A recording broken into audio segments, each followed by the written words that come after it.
Well, all right. I think we are live. So, good morning, good afternoon, good evening, depending on where you're joining us from the world. This is our webinar, The Agentic Revolution: Navigating a Future Built on Trust. My name is Zach Winthy. I am the customer data strategist from Telium, and I am going to be participating with and joined by Mohammed Faisal. And I will let him do his introduction, and then we'll talk a little bit about what we're going to talk about today. Thank you, Zach. Yeah, hey guys, my name is Mohammed Faisal. I lead data and analytics, and focus has always been on building trusted data foundations, helping teams go from noisy, siloed data to something they can trust and all rely on as a team. I've been in this space for about 15 to 16 years, wore many hats from BI, data engineering to analytics leadership. Over that time, one thing has been clear. Every new technology and trend has eventually comes back to one thing, and that's trust in data. So I'm really excited to be here and be discussing this with you guys. Yeah, this is a fantastic conversation. I spent a bulk of my career actually very similar to you. I started, I was in consulting for years, working with largest companies around digital transformation, innovation, data strategy. I have spent the last 7 years in the data and CDP space, and I think as we move from this world of data collection into how do we use this data, how do we get leverage, especially when it comes to AI.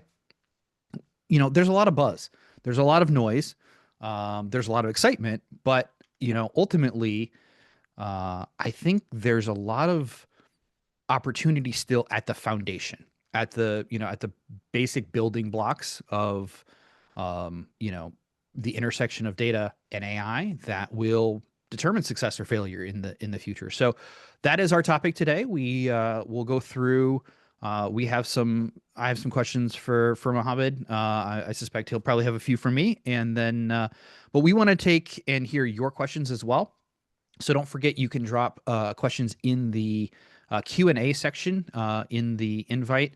Obviously, there's chat, but sometimes that gets lost. So make sure you use Q&A to drop us questions, and we'll either try to answer them throughout the conversation or at the end if we run out of time in the middle. So with that, let's dive right in.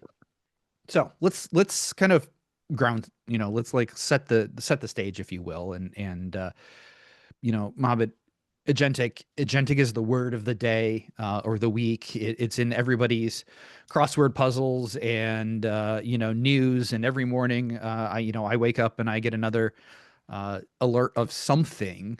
But really, like, what's your take? Where are we going? What is the state of agentic now, and really what's real? Yeah, very good question. And you're right. Agentic AI and Gen AI and AI in general has been the talk for the entire year or past couple of years now. And most of executives are probably seeing such buzzwords in their inbox every day from different vendors. Like, hey, I can solve X problem with this software that I have, and I can run agents and do X, Y, Z. Basically, the difference is that the agentic AIs can actually do it, whereas Gen AIs can generate based on data you provided. Agentic AI can take it to the next level, which is to actually take action on that. For example, Gen AI can look for the best prices in flights. Agentic AI can take the next level and book it for you. At a very, very simple example, and you can scale this up to organizational levels and talk about customer service and talk about how Agentic AI can solve for your call centers, and you can take actions live on the call based on the data and the user history and things like that. So yeah, 100%. Gen AI and AI in general is a very very big topic for the year. And I think we're going to get into some of the weeds of like before we jump into that, how do we make sure we got our essentially ducks in order, right, before we jump into that. Yeah. I mean, I think you said a key thing there, right? Is based on the data, right? So Right. if we're doing these things based on the data, then obviously conceptually we have to have the data, we have to have that framework and that foundation. So when you think of um organizations and this hype or excitement around AI, and we hear this phrase tossed around. I know I do. I'm sure you do. Of like, let's go do AI, and it's kind of like, well, that's not a thing. That's Yep. there are projects that can use be it an agentic platform, be it traditional LLM, or even machine learning to drive an outcome. All of those are obviously based on data, good data. Correct. And so, how can leaders kind of reset expectations within their organizations and within their stakeholders around like really what's needed before we jump into ooh, who's got the coolest model? 100%. Like that's a very key question. I think it is perfect space to start where how can the leaders reset expectation? And that is by taking a step back and just saying, hey, before we go into this AI tool or this AI vendor, can we trust the data that we're feeding it? Can we actually, if we send them over a file or if we send them, give them access to our database, can they trust this data? And can we trust it? Can everybody on the calls and all the C-level executives and all the department heads across the board speak the same language in terms of data? If it's a sale here, does it also mean sale in the other side of the organization? Right? That's where it really starts, is asking the right question on can we trust this data before jumping into your AI, AI realm. Yeah. So obviously, when you say, can we trust the data, that starts with having a data governance Yep. strategy in place, having ability to test your data. What other steps? What are the steps that others should take when it comes to thinking about having that trusted foundation or having that trust when it comes to data? 100%. It starts with data governance, starts with data quality, but I think a step before that is the data silos, right? Which sometimes people talk about it, but oftentimes it's neglected and it pops its ugly head over and over again throughout the tenure of the company. Data silos is the number one killer of trust in an organization because as long as your data is centralized, you know where it's coming from. Everybody pulls it from the same source. Everybody reports on it. Everybody talks about it from one source. But now if, somebody in the accounting team or the finance team has a server under their desk and they pulled an Excel file from your data source and now they're running calculations on top of that under their desk and on their machine, and it's like a manual process that they have to run, but yet it still gets reported up to the C-level executives on a Monday morning meeting about KPIs, that kind of kills everything, and it's going to be different than what comes out of your central repository. So I think data silos is the number one thing that people should work about, because it's probably the most challenging effort, right, is to make sure that everybody can speak the same language. Remember, these processes sometimes take years to build up, right? These silos take years to build up, and it's not the most easiest thing in the world to kind of break them down and kind of rebuild it from scratch. So I think the number one challenge that the executive teams has is focusing on the data silos, removing them, and then ultimately jumping into governance and data quality, because that's how they come about. Yeah. Yeah, and I love that you said, silos take years to build up. They don't come down in a day. And anybody who's been involved in any version of digital transformation Yeah. is probably painfully aware of that reality. Um, but I think one of the things, obviously, there's a technology component to breaking down those silos, Yep. but there's also a people process of 100%. breaking that down. And actually, I even comment in the chat, right? Not everybody has the luxury of a single book or a reference of data, and I think that is probably more common than the alternative, which is everybody has a data dictionary and knows exactly where data is coming from. One of the key things that I have preached long before AI, but especially just around customer data in general, is this idea of having at least once in a while a center of excellence that gets together that Hmm. looks at what are we collecting, where Yep. are we using it, what are we using it for, is it updated, what systems does it come from, and just having those conversations, because a lot of times, on paper things present one way. So if I look at a spec or I look at a campaign brief or whatever, if I'm a data analyst, I don't necessarily understand the desire behind what you're trying to achieve. And maybe I have a better idea, or maybe I have a better way of using the data. Or the inverse of that is, the campaign people don't know what data they have to work with to begin with, Yep. right? Yep. So getting the teams together and having that conversation, um, is part of the governance, because it adds a logical thought element to rules and policies and procedures, and Right. all of those things. But now when we add AI to that mix and we start to think about that, you know AI is making decisions on our behalf, or Hmm. AI is taking action on our behalf, be it in a prompt or in a fully agentic kind of automated way. What other things? What other of the landmines, if you will, that we should be thinking about?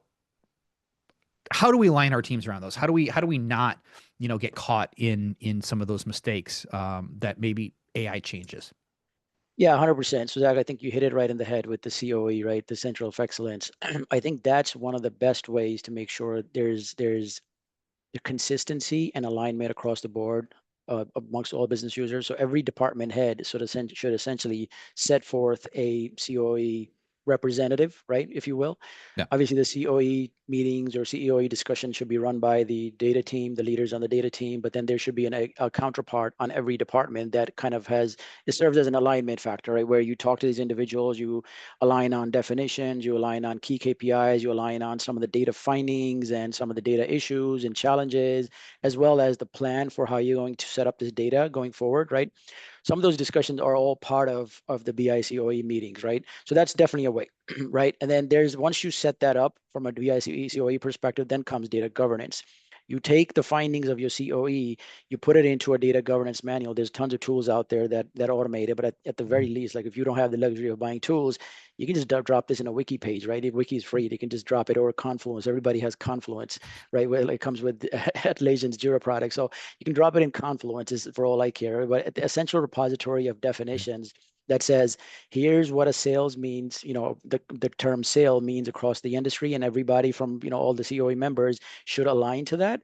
And then ultimately kind of like, hey, this is going to be our go forward method and go forward definition for sales. And then what do you do next from the data governance perspective is you assign ownerships, right? Yeah.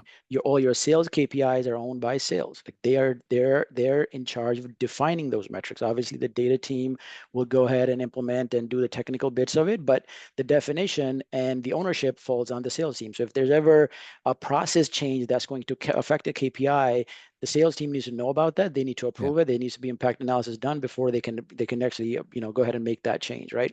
And then once you have data governance stood up from what we just talked about, then comes data quality. Data quality is basically the practice of ensuring data governance on top of your data, right? In forms of automation, there's also another, tons of tools you can put, buy it for that. But if you don't have the luxury, you can also bake it right into your ETL scripts. At the tail end of it, there could be a check that goes in and says, have we followed these 5 steps, or have we followed these 5 governance rules that make sure, that make sure that our data is healthy, and output those results and make sure every time a job completes, you get a notification if something is not governed or not meeting your standards.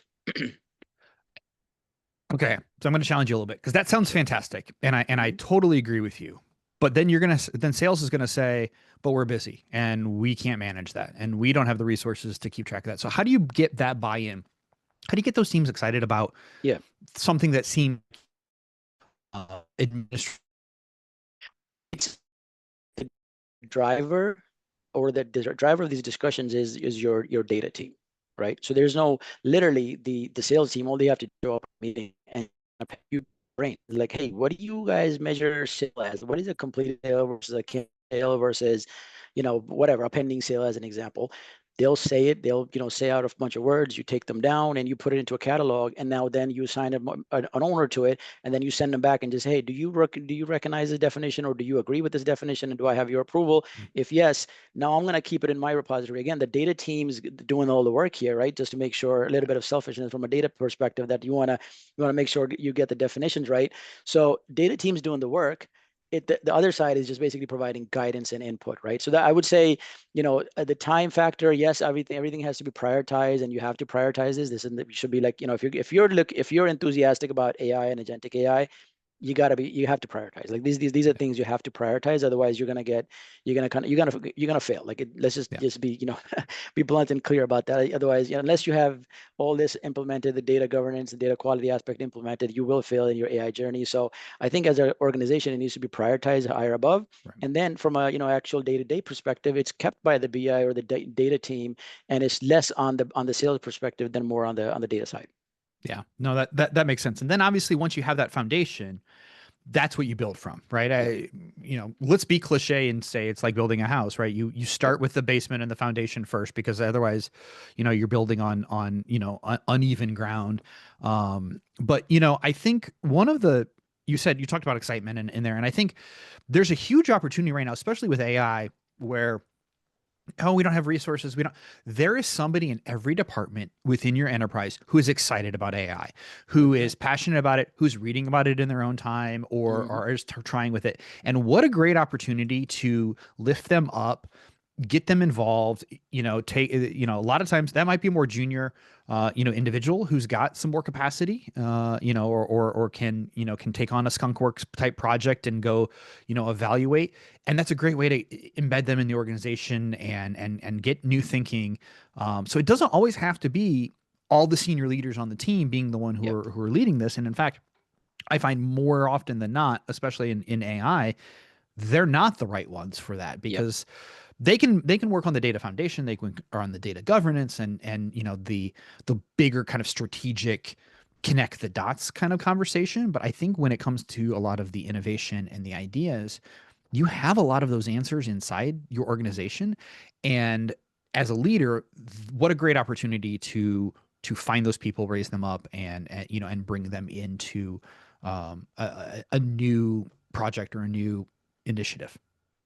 Yeah, I would say some of those individuals that you talked about who are maybe junior in nature, but they might be the ones that have the most knowledge in terms of data. Like they might be day to day in the data, pulling reports, whether it's just Right. Excel, it could just be an Excel sheet that connects into Snowflake or BigQuery, and you're pulling data and refreshing it. But they might know more about the data than some of the executives, because obviously the roles are different. Executives are hovering higher above. Your junior people are kind of in the weeds a little bit. So Yep. 100% on the dot.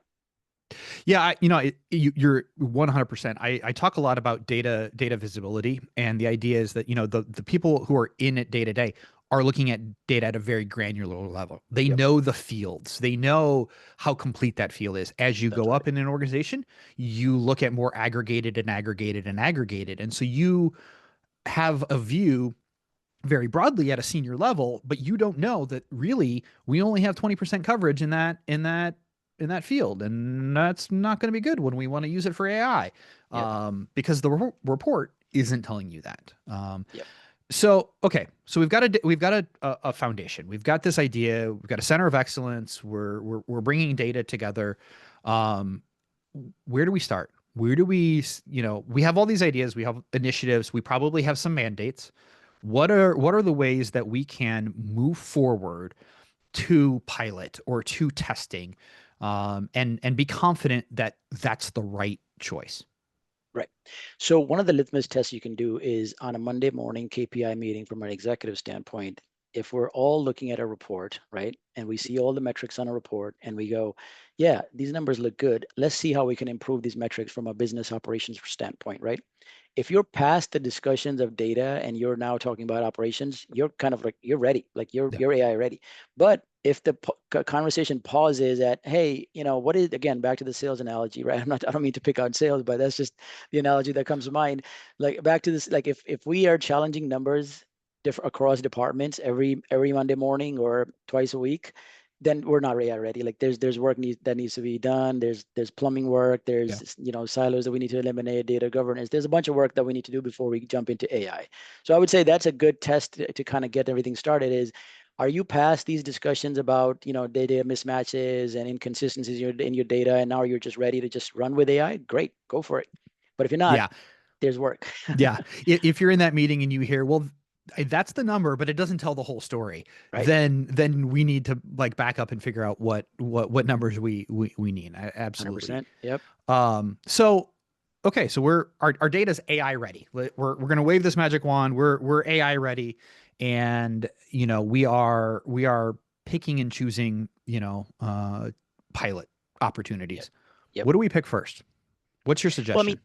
what I would say is it all depends on business priority and then also the AI readiness from a data standpoint, right? There might be, not everything across the industry or across the company might be, the same in terms of data, right? And not the entire data set might not be data ready, but maybe your customer service data is ready. Like, those numbers are rock solid and you have always trusted them and they work perfectly for you.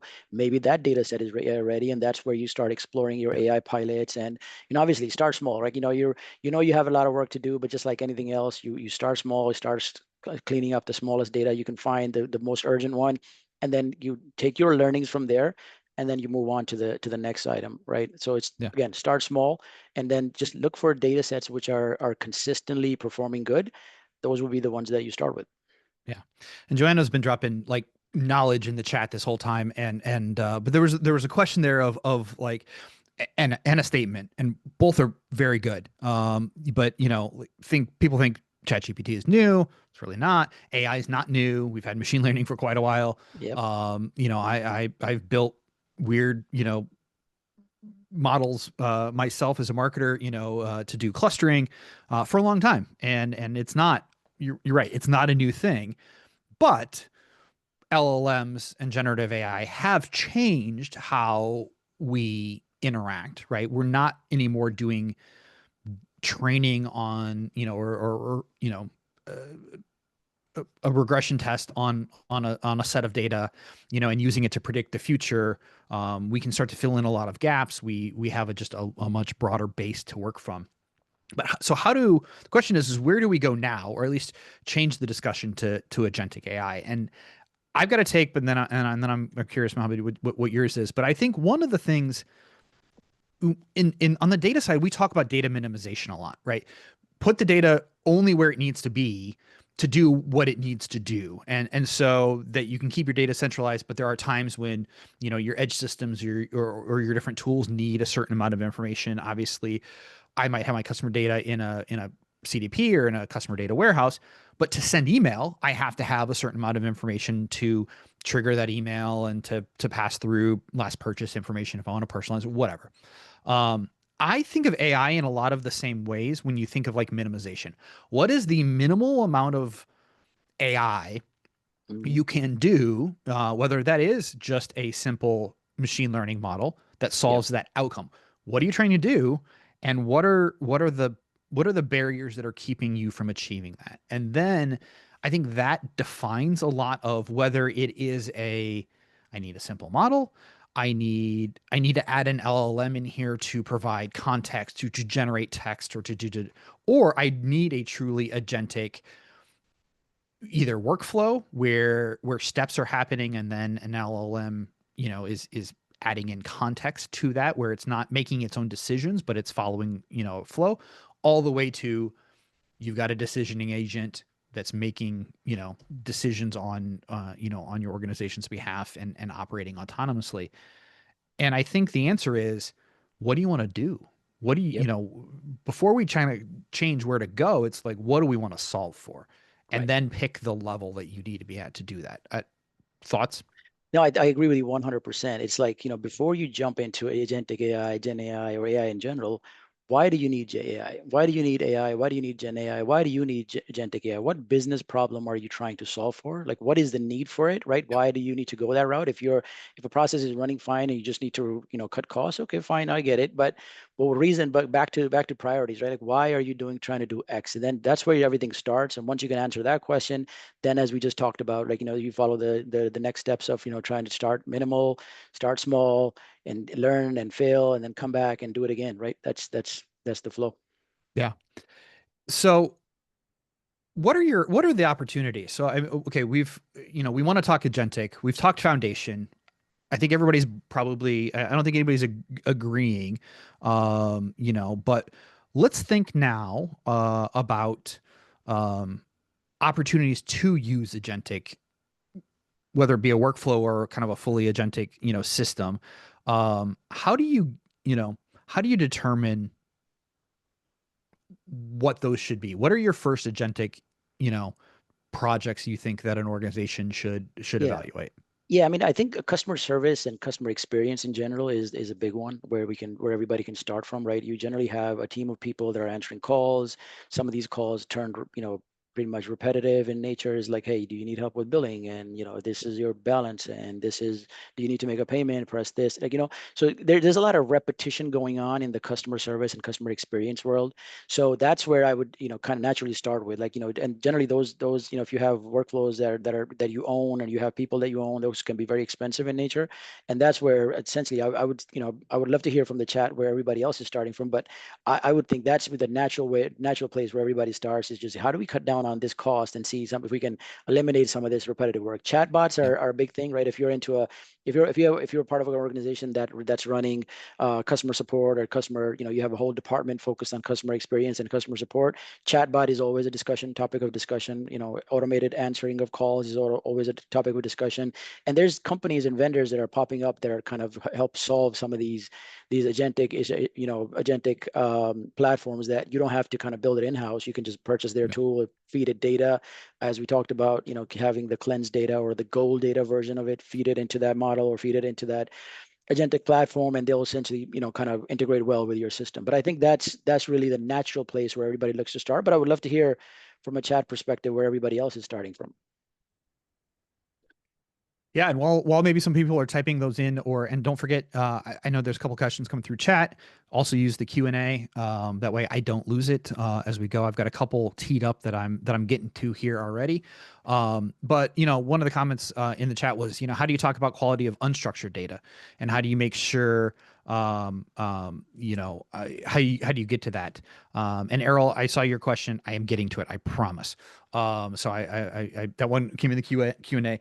I don't want to take us too tactical until we get through this last topic here. But when you think of like this broader kind of view of what does good mean, what are some tricks? What are some ideas that organizations can do to manage, whether it's unstructured data and the LLMs, how they interact with that, or whether it's, a structured to unstructured or a combination, or whether you're doing contextual.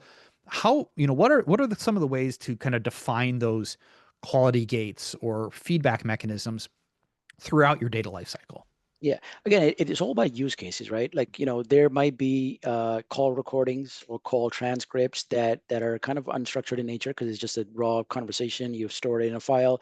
If you feel comfortable enough that you have enough data there to feed it into a model, by all means, right? But sometimes what I've seen in practice is where they'll take these transcripts and they'll take these, call recordings and transcriptions, send it over to the data team for cleansing, joinability, right? Joinability is a big deal, right? You have Yeah. to be able to, like, your every part of your data in the organization should be able to talk to every other part of your data, right? So having call transcripts and customer information as part of the transcript or a call recording, that should be able to, like, for example, if a customer calls in and is like, this is my account number 123, you should be able to join that back to your rest of your data and figure out what that customer is calling about, or what the history looks like, what are the products that they're enrolled in, and their tenure and things like that, right? So I would say, it all depends on use case.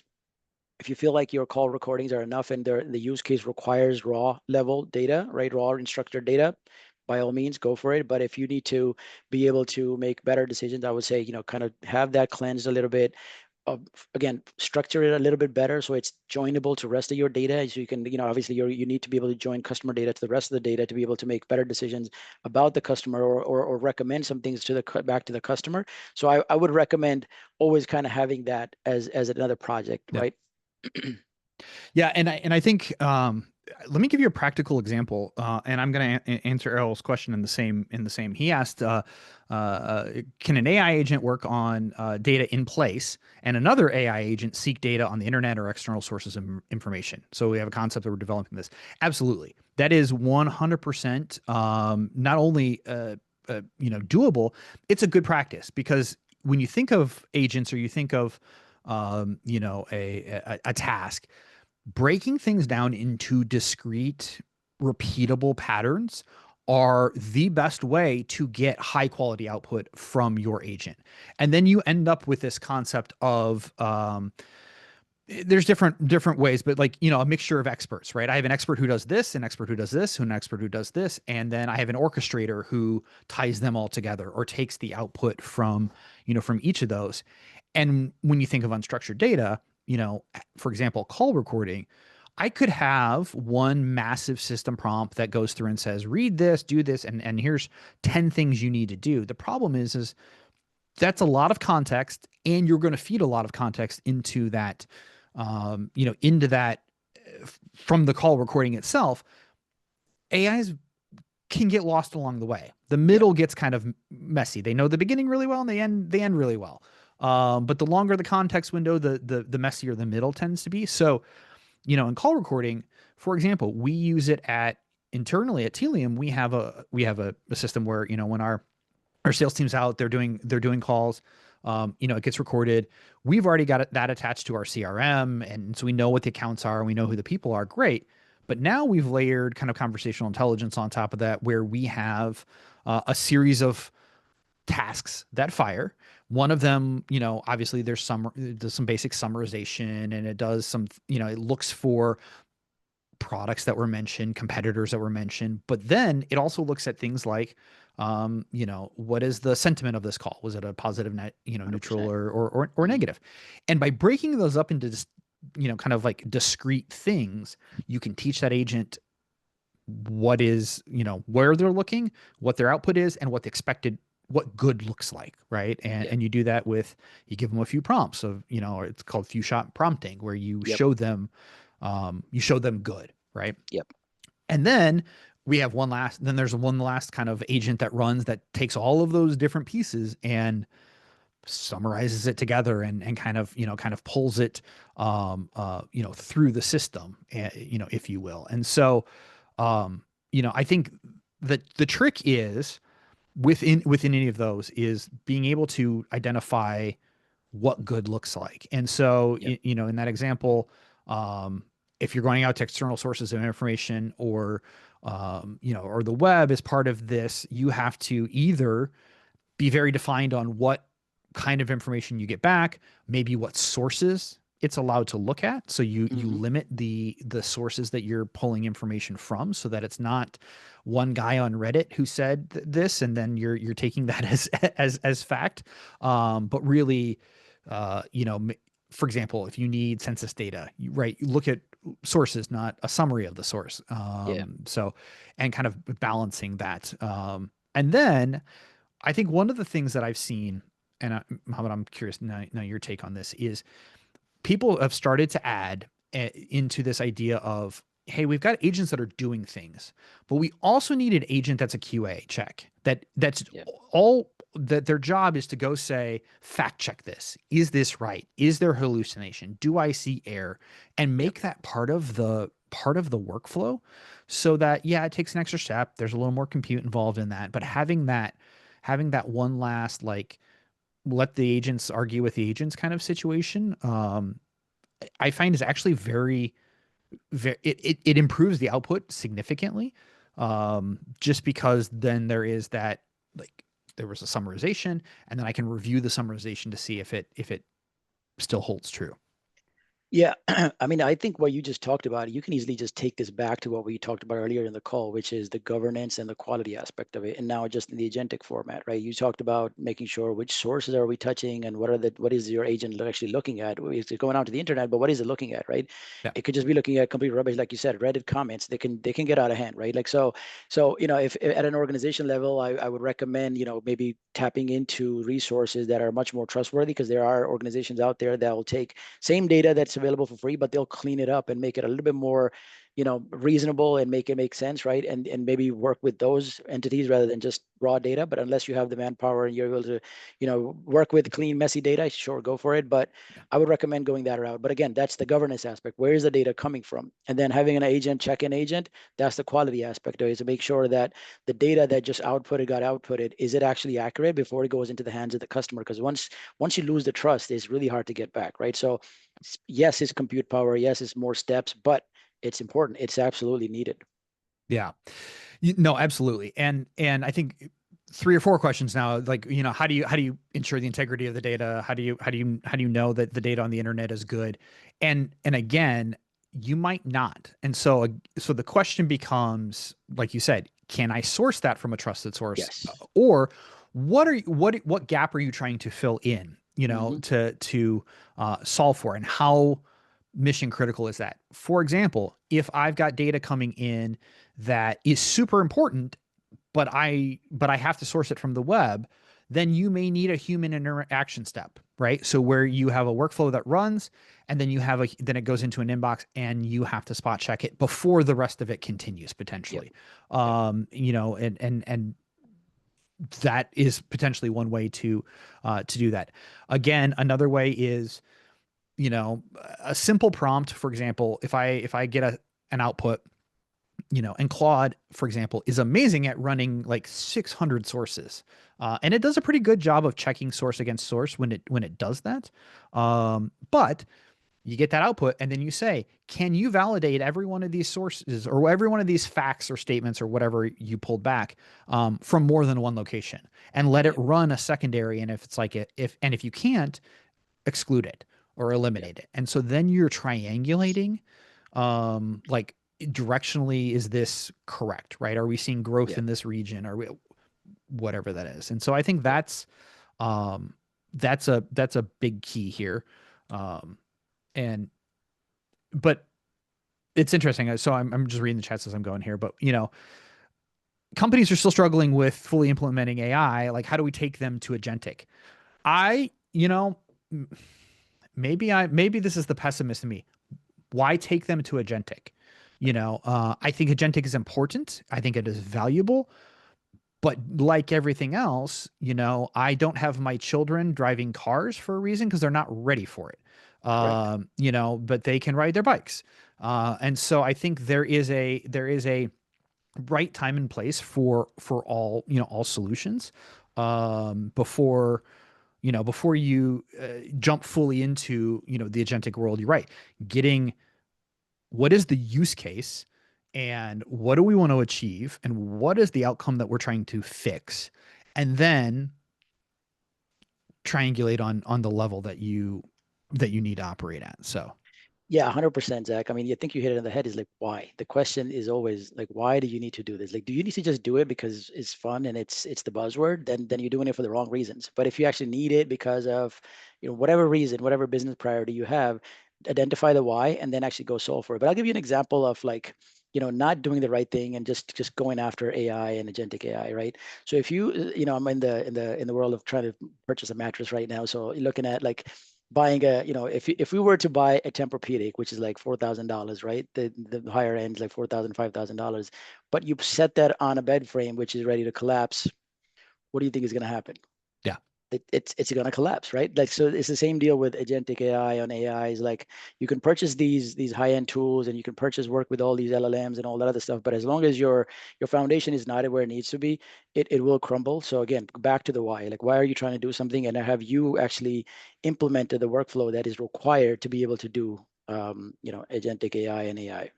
yeah, yeah. And do you need it to be fully automated Right. versus do you need it to be automatic, right? In other words, there's a trigger that happens, but then there's somebody who intervenes, who checks the output. And I think Scott said, true agentic behavior isn't there. I think that's true in some scenarios. I think in others there are things you can do very well, with agentic. But I also know a lot of people who have very effective tools. They're using tools like N8N and others to drive an automation, which is really just I mean, business process automation. But we're just adding some context, either labeling or logic on top of it, and are getting great results. And if you want to be if you want to be a purist, you're like, well, that's not agentic, and you're like, yeah, so what? So Who what? cares? Does it work? Yep. Does it Hmm. achieve our outcome? Absolutely. And I think that's the whole other bucket of this conversation, where it's like having the right data foundation is super important. That feeds everything. Having the right like perspective on the outcome and not doing AI for AI's sake, but ultimately, doing AI to solve an outcome that you can't do because you don't have the resources. That's that's the way to solve it, and then do it at whatever level makes the most Yeah. sense. Yeah, again, the concept of pilots is really important, right? Like starting small and then just failing fast and then ultimately learning from your failure and not being discouraged and come back and do it again. Right? That's really important. Like pilots is where it starts. Like you have to be able to launch up a project but not roll it into production. And then to your point, like human intervention is key. Like I remember, looking into Snowflake's Cortex AI, which they just recently launched, right? Yep. And building an AI chatbot on top of that, where you have the semantic layer, and then you have the output, right? Sometimes the output is not exactly what you want it to be. That's where the human intervention comes in. And you look at these outputs and you go, that's not right. Like, then we go back and check it in the semantic model, and you figured out there's an issue in the semantic model. You fix it, come back, ask the same question, see the output, and then keep doing it right? It's lather, rinse, repeat, or whatever the sequence is, right? Yeah, Just yeah, continue doing that until you get a product that's actually trustworthy and you can reproduce that same results over and over again. And if once you have a system where you can reproduce the same results and consistently, and you know where it's coming from and what sources were used, now you have AI readiness. Like you can go to town on it. yeah, yeah. I absolutely agree. And a couple other questions. I'm gonna group a couple of these together because they're on the same logic here. But Alfred was talking, and others have kind of said it too now in the Q and A. Um, you know, years ago they had financial models that were managing risk. You know, and I know financial services companies have them. Obviously, insurance have different models, and the Federal Reserve Bank, he said, stepped in and gave guidelines. And the question is, and others have asked, like, where are the guidelines? What's the guidelines now? And I think the reality is the technology, much like the web when it came out, much like most disruptive technologies, is moving faster than regulation. That's right. Um, and I don't know that a lot of our regulators understand it enough to be the ones to regulate it yet. And I mean, frankly, I know there's a lot of smart people in this conversation, and we're all still figuring this out. So letting our lawmakers be the ones who decide is tough. They're in a tough spot because they're just figuring it out too. So I do think um, there's two levels. I think we're already seeing AI requirements and AI like federal guidelines across the globe kind of come into play, in the States and abroad. But I also think there's a organizational level of guidelines and governance to make sure you're not introducing bias, make sure you're not automating negative interaction or whatever, and having a, let's call it the red team review almost for your AI, having the people who are sitting outside of that task or outside of that project, whose job it is to be negative, whose job Yep. it is to poke holes in what you're doing, is, I think, one of the simplest add-ons people should add to their project Yep. that will help guide that risk. I Well, don't know. this is the same concept that we are used to from years on, which is a tester. Like a tester is basically your devil's advocate. He's gonna A developer hates to see a tester coming, right? You're right. They don't want to see a tester coming, right? So it's the same deal here. Like you build AI, you build AI agents, and then you have testers that are gonna go in and they're gonna tax the system. They're gonna challenge the system, and they're gonna challenge every output. They're gonna ask the same question 20 different ways to make sure the results are coming in the same way. But I wanted to go back to your guidelines. There's a reason why every major LLM or every major AI product out there has a fine print at the bottom of the chat, which says ChatGPT can make mistakes, Gemini can Yep. make mistakes, right? There's a reason why. If they were so perfect, like these companies are dedicated to AI. Majority, I don't know if how many of the people in the chat are dedicated to AI, but these companies are built on AI, and the whole sole purpose is AI. They have a fine print that says, please check your results because it Yeah. can make a result. So, like you said, we're early days of AI. It's moving incredibly quick. Lawmakers will take time to get to it, but as long as you stick to your basics and you make sure you cover your basics from a governance, quality, and testing perspective, making sure your data can be reproducible, right? The outputs and Yep. the results can be reproducible every time you ask the same question. You should be in a good state, I think. Yep. And one of the questions I was, can testing be done automatically in an effective manner? Yeah, absolutely. Yeah. I think one of the simple ways that I know organizations have started to do that is look at a process that was manual before, or was um, you know database driven, or query language or whatever, and had a series of inputs and a series of outputs, and what that quality output look like. So you take that Yep. data aside, you run the exact same thing through your model process, and then you score the outputs. Do they Yep. match? Are they Yep. are they the same, right? Do they Yep. did they come up with the same, credit score, or the same risk factor, or Yep. whatever that was? And ideally, obviously, you shoot for 100%, but then you figure in like where are, where's that variability, Yep. where's that change, and then it's much like training, old school ML Yep. models. You can have an ML model that is, kind of looking at, a labeling exercise, and then checking output, for sure. That is Yep. something I know people do. And then the other question I think that fits right in with that is talking about the difference between using a vendor's product, using one of the LLM providers, off the shelf, versus going with, something you can completely customize for your business. And so I think let's define that a little bit, and then Mohammed, I'll love your take. So there's obviously, there's the consumer. I'll call it the consumer experience, which is Mhm. ChatGPT. I log Yep. on to ChatGPT. I type in, my answers in the browser. Same thing with Claude. Same thing with Perplexity. Behind the scenes, then there is an API where I can obviously interact with the models, but I obviously get a little bit more control, and that's where a lot of obviously enterprise applications are built on. They're interacting with the enterprise version. It's tied to a key, it's tied to their billing, and their system prompts and Right. whatnot. And then there is that's one level, and then the next level is then there's the option of running that entire model within, you mentioned Snowflake Cortex AI, within AWS, within Databricks, running those models still off the shelf, but within your own closed environment. So you're Right. controlling that data is not leaving your ecosystem. Correct. And then there's the last level, which is then taking a model, and either fine tuning it or adding things like LoRa's, which are basically a way to adjust the output of or train the output of a model, or truly like customizing. And I think each one of them has a pro and a con, right? Obviously, we'll take the consumer off. Running an API, you get a little bit more control over adding your own kind of system prompt and some guidelines in, and you get an answer. It's not agentic, but it's an interaction.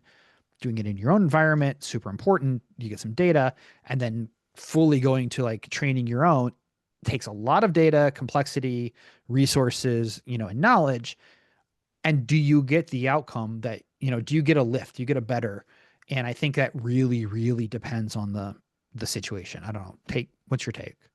Yeah, again, back to the same old question about why. Why do you need to do X versus Y, right? Or Yeah. ABC, right? Why do you need to call an API versus build it in-house, or kind of fine-tune the model and build something? So it all goes back to the why, right?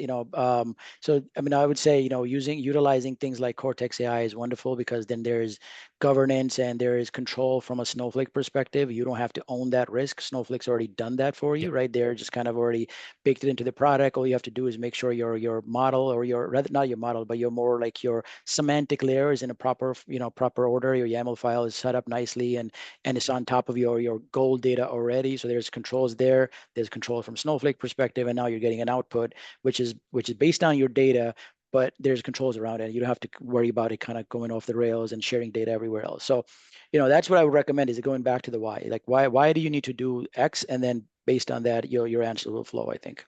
Yeah. Awesome. Well, just a heads up, we have a few minutes left, here with our topic of the day, and kind of building, navigating this future built on trust. So if you have any more questions, be sure to drop them in the Q&A, and we'll try to get through as many as we can. I do have one here, that we can take. So we've started a pilot. We're going. How do we? What are some indicators? What are the early signs that your data is not as good as you thought it was? You're on shaky ground. Yeah.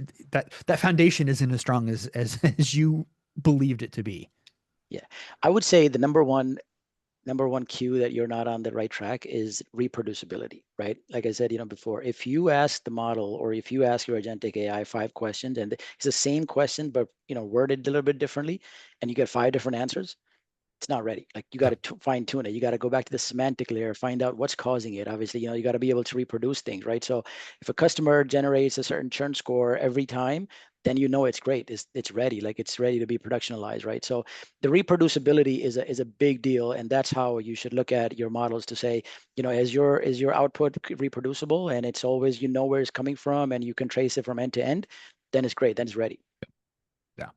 Yeah. And I think the other question is are you feeding it the right context? For Yep. example, at Hmm. Telium, we deal with customer data. We have an MCP server, so we can tie into a lot of situations. But the question is what what data is needed and what data is irrelevant? Yep.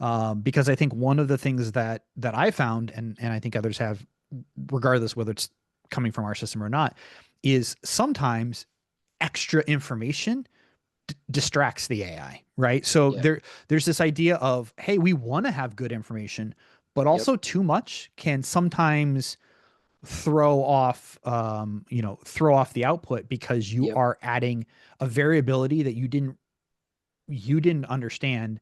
And I don't know that even our LLM, programmers always understand why that throws Yep. off the variability. But again, testing that minimization or that minimum viable knowledge or context that is needed for the outcome is Yeah. also key. Yeah, I would say, like, if you're not aware, like, I mean, I'm sure at this point everybody is aware. Context is the one word you need to remember when you talk about AI. Everything is context. You can walk into ChatGPT right now and ask a very broad question. Your answer will be very broad.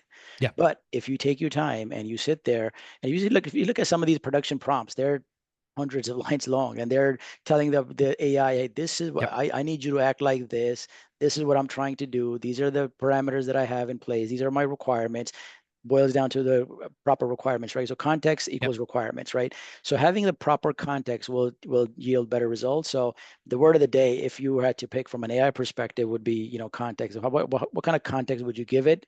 And then that's how your answer is going to look. Yeah.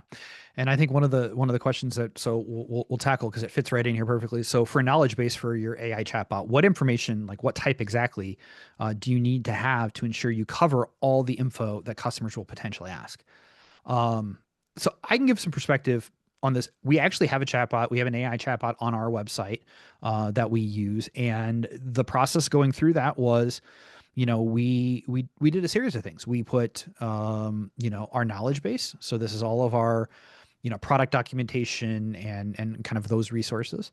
We did product detail because obviously it's a front end on our website, so we have obviously prospects asking questions, a lot of information. We pulled from like discovery calls and types of Hmm. questions that people ask when they meet with us.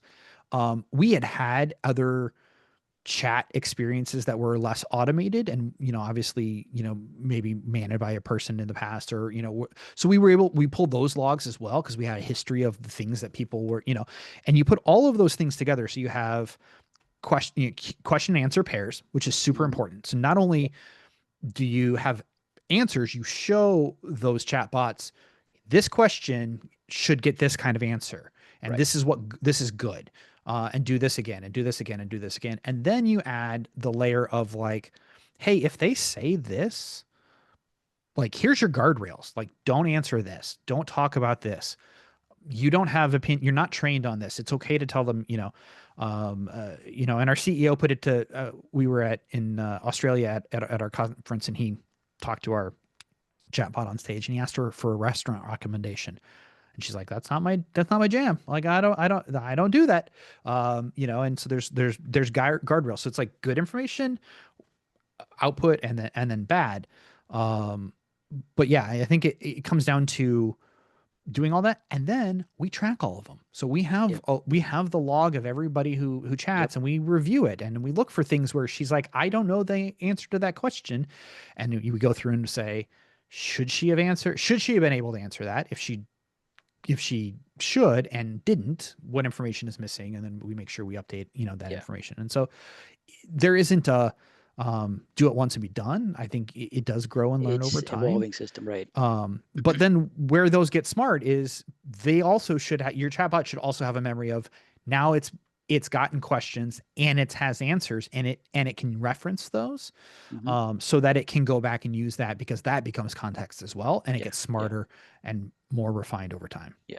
So what I would say is like you hit it right in the head. FAQs, right? Passing in your FAQs that are stored up in your repository, passing in your product information, and then passing in your chat and call sentiments, right? From your other work that you've done with all the call analysis to say, is if these words are said on a call, what is this call? Is this a positive call or a negative call? And storing that in some sort of a readable fashion, feeding that into your AI. And then what I would take you back to is like the Snowflake's or Cortex AI. Like it has a wonderful feature where it generates an output, and you as an end user or a developer or whatever, you have an option of either giving it a thumbs up or a thumbs down. Yeah. So if you give it a thumbs up, that it goes the feedback goes back to the developer to say, hey, this response that I got to this question was wonderful. Like this is exactly what I want. Yep. If you give it a thumbs down, it goes back to the developer to say this response didn't meet my need, and then I can either talk to the individual to say, hey, what went wrong, or I know exactly what went wrong because I can see the actual response to it, and then I can go tweak my model a little bit better. So it goes back to kind of again the context, like feeding information, and then also checking the output and putting some sort of sentiments on the outputs as well. Exactly. And I think right now, the question was, do we do it manually or automatically? We do it manually. We have a report that runs. We can review that. I do think our revenue team is actually looking at doing like some like sentiment analysis on top of that. So are we looking? Was this a positive, neutral, or negative? And then making sure like that's a prioritization. Thankfully, the volume for us is not unmanageable. I would say, obviously, if you're a different enterprise that maybe has unmanageable volumes, you might want to have an agent in between that at least Right. prioritizes and flags things. Hmm. But for now, you know, we wanted to kind of keep an eye on it, so that's how we Yeah. are. Yeah. Um, Yeah, it all depends on the size of your team, size of your company. If you're in a business and you're just starting up with AI, maybe it's a manual work. But if you yeah, are now a little bit more advanced, now there's an agent for everything, right? There are agents for an agent. So yeah. just maybe that's what you do is you automate your responses to that too. Yeah, exactly. I think we are. So we've got about 2 minutes left. I want to wrap it up here. And anybody who has any other questions, obviously, feel free to reach out to me on LinkedIn. Same thing. I know Mohammed is happy to connect as well. We had the pleasure of connecting earlier this week, so now we're LinkedIn friends. But closing remarks. What do leave them with a parting thought, Mohammed, and then I'll finish up and take us home here. What should they go through? What should they think about? Where do they start? What do you think? Yeah, I would say, again, ignore the noise, ignore the buzzwords. Think about your scenario on hand. Think about why you want to do certain things. Go back to the why, right? Simon says, go back to the why. Simon Sinek, I think his name is. It goes, go Yep. back to the why, right? Like, why do you want to do certain things, right? When you start there, everything kind of lines up. And then once you start your journey, like do the right thing, right? So eliminate silos, get governance involved, get data quality involved, have data sitting in a single place where it's reproducible and you know exactly what to ask it every time and you get the same results every time, having repeatability. So those are some of the key things that organizations and leaders should look for when they start the AI journey. I 100% agree with all of that, and I would say the only other thing I would add to that is, talk amongst your organization. There's a lot of excitement and a lot of ideas, and don't be afraid to try and know that failure is an option. I don't think we have to start at the biggest tasks. I think there's a lot of opportunity in the small things, in the small details, and know, if nothing else, your competitors are thinking about this and your customers are starting to use AI and it's going to change. So just be ready for change. Be ready for what we said today. And when we come back and do this in 6 months, might be a whole different kind of conversation. And that's okay. That's where the excitement comes. So with that, I will wrap this up. This has been the Agentic Revolution, navigating a future built on trust. I want to thank CDO Magazine for having us. This was a fun webinar, and hopefully we get to come back and do it again. Same here. Thank you, everybody. Thank you, Zach. Thank you, Thanks. CDO Magazine.